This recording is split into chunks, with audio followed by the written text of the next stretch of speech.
I've started this video like 3 times and I'm just going to go for it, mistakes and all. I just want to share my story of how I came to know, see, mistakes, but it doesn't matter. I'm going to push through.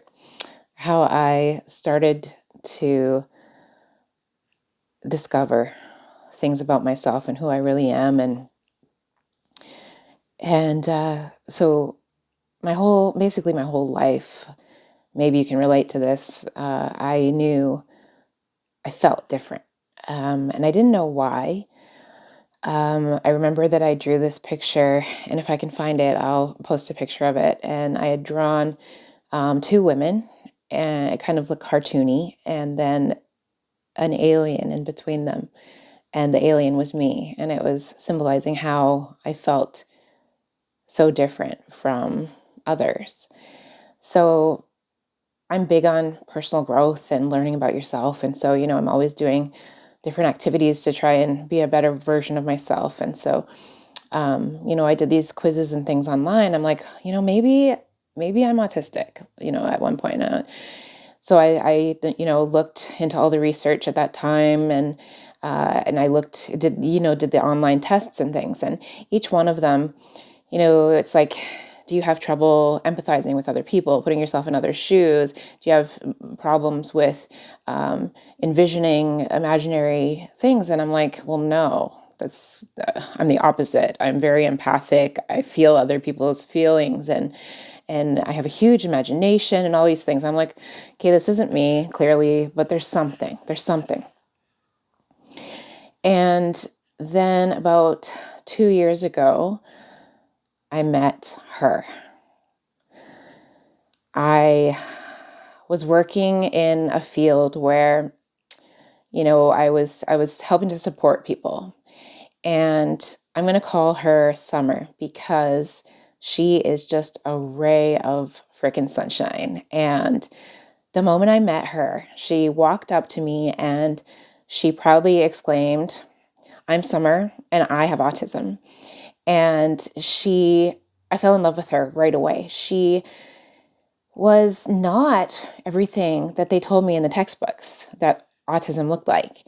She has a huge imagination, and she loves the planet and loves other people and is super compassionate and just so amazing. And like I said, just like everybody that she meets, she just lights up their life. And the two of us just clicked. And, every time I would come to work, she would be so excited. And I was so excited every day I got to spend with her.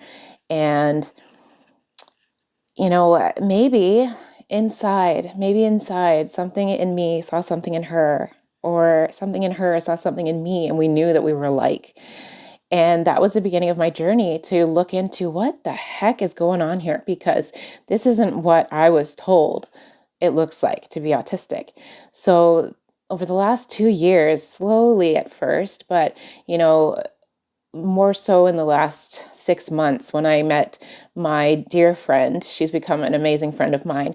And she was talking about how she, as an adult, was diagnosed, actually pushed, because some of you may identify with this.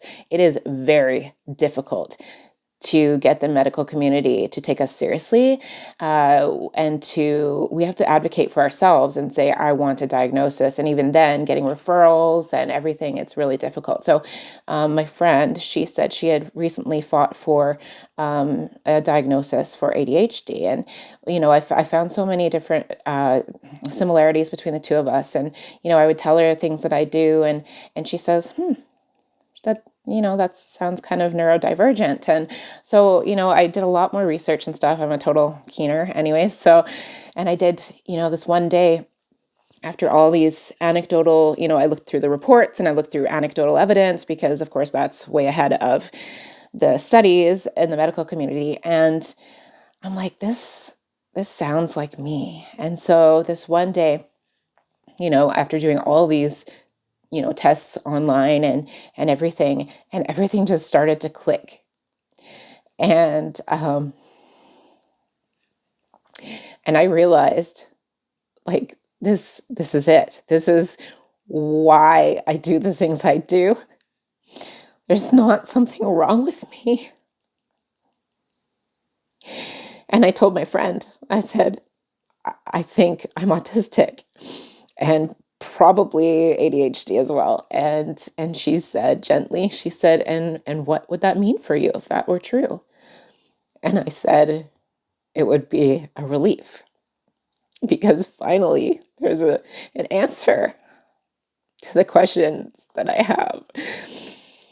And, it's just the beginning of my journey, and I'm learning and stuff, but I want that beautiful young lady, Summer, I want her to know that if it weren't for her, I don't think I ever would have gone on this journey to discover who I really am. So I hope she sees this video, and hopefully I can find a way to get it to her, because I just want you to know that you are such an incredible person, and you've changed my life and the way I see the world, and I love you, and you are just the most beautiful soul.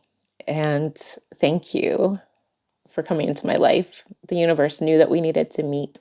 And even though we're not together in the way that we used to be, I think about you and I smile, and all of our memories we have, I'll never forget those, and I will cherish you forever. And to anybody that's struggling, that thinks maybe they are neurodivergent, I advise you to just keep searching. Maybe it's not the truth for you, but don't just believe what people tell you. Don't, you know yourself and better than anybody else. And I think my biggest struggle so far, I haven't really come out to very many people. My biggest fear, it's not because I'm ashamed, it's because I'm afraid that they will say they don't believe me. They'll say, oh, there goes Rebecca again, trying to be special, trying to be unique, trying to have attention. But I've realized, with the help of my incredible partner, that I don't care. I can't control what people's reactions are. I can't control what they say about me or what they think about me. And I need to not care, because this is such an amazing thing for me to be discovering about myself, and things making so much more sense. And it's helping my mental health to be more aware of why I do what I do. And so it's a very scary, very exhausting, very exciting time for me. And I'm hoping to share more about my journey with you. And so that's it for me. I'll see you again soon.